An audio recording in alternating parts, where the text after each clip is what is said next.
घरी गार्डनिंग जर करायचे असेल तर ना असं आपण गांडूळ खत घरच्या घरी बनवावा। तर असे गांडूळ भरपूर आहेत, असं काढलं का गांडूळच गांडूळ। तर घरच्या घरी आपण गांडूळ खत बनवायचा आणि आपल्या झाडांना टाकायचा।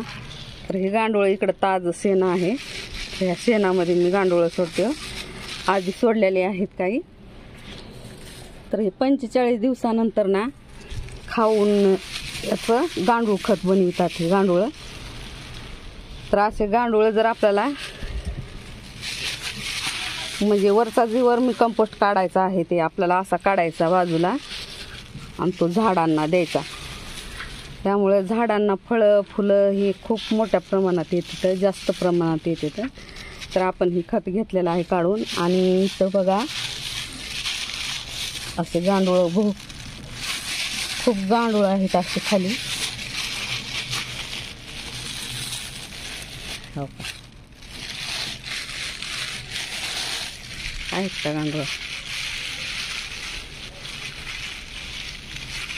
आयशना फॅटेडा जात आहे गांडुळाची। तर हे गांडूळ फक्त शेणच खातात, शेण खातात आणि गांडूळ खत बनवतात। तर हे आपल्याला झाडाला टाकून घ्यायचं आहे असं छानपैकी। आपण हे झाडाला टाकून घेऊता, रोप आपली आपण जी भाजीपाल्याचे रोप लावलेले आहेत ना, तर त्या रोपाला टाकून घ्यायचं।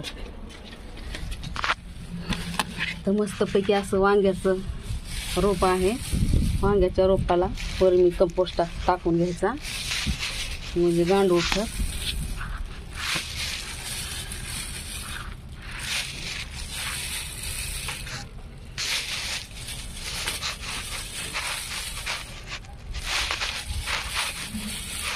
छानपैकी असा गांडूळ खत टाकून घ्यायचा।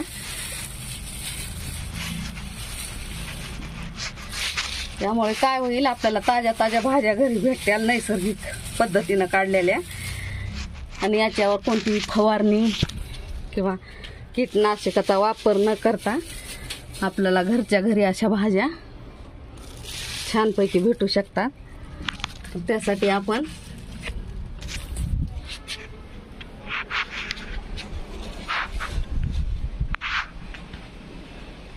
हे चवळीचं आहे, हे वांग्याचं आहे, इकडे झाडं आहेत दुसरे। तर कोणत्याही केमिकल फवारणी न करता नैसर्गिक पद्धतीने जे आपण घरच्या घरी भाजीपाला काढतो आणि तो भाजीपाला खातो, तर ते आरोग्यासाठी खूप असा म्हणजे चांगला असतो।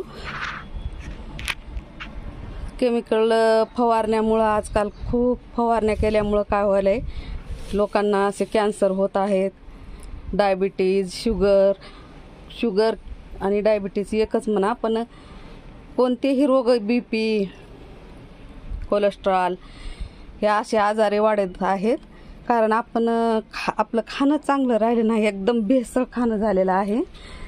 त्यामुळे घरच्या घरी आपल्या परिवारासाठी, आपला परिवार सुखी आणि समृद्ध ठेवण्यासाठी घरच्या घरी थोडंसं आपण कष्ट घ्यायचं आणि मस्तपैकी असा भाजीपाला लावायचा, आणि तो आपल्या आरोग्याशी योग्य असा भाजीपाला असेल। तर कसा वाटला व्हिडिओ हा तुम्हाला आवडला का? जर आवडला असेल तर लाईक, शेअर, कमेंट आणि सबस्क्राईब करा। धन्यवाद, बाय बाय, टेक केअर।